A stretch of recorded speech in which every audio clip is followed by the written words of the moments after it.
Hi guys, I'm Lily, the Director of Editorial Content here at Roosterly, and welcome to my Meta Ad video series.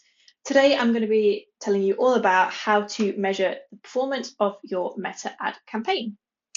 Okay, so it all starts off in the Meta Ads Manager, which is the screen that you can see right now. Whilst mine is sadly empty, since I don't have any ad campaigns at the moment, um, it's good to just show you sort of what the kind of skeleton of it looks like. And then I'm going to show you some examples in a little bit. So basically, the Meta Ads Manager provides detailed analytics and metrics, sort of like impressions, reaches, clicks, click-through rate, conversions, what else? Conversion rate, cost per result, and return ad on spend. So all the really important metrics you'll need.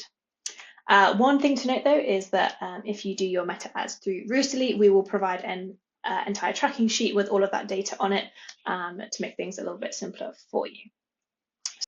So here you can see if you break it down into the campaigns, you'll have a big list of them. You'll have your bid strategy, your budget, you can have your results. Going back through here, you can create reports. You can look through your different results and also break it down in different ways. You can go on to ad reporting and look at sort of the individual ads, so the ones that aren't in campaigns. So there's so much to see here. But how can you optimize your ads for better performance? Okay, so the number one thing that you're going to want to do is start testing different ad types and copy. So it's the only way that you're going to know what works and what doesn't work.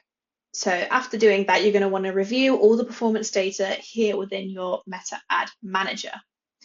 And then with that data, you can refine your audience. You can adjust your budget and your bidding strategies.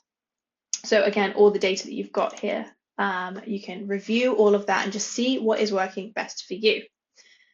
Then you can also use the Meta Pixel to track and optimize your conversions. And if you're not sure what that is, I did an entire video on it. So if you want to go check that out, that will look exactly how it works. But yeah, using the Meta Pixel is another great strategy.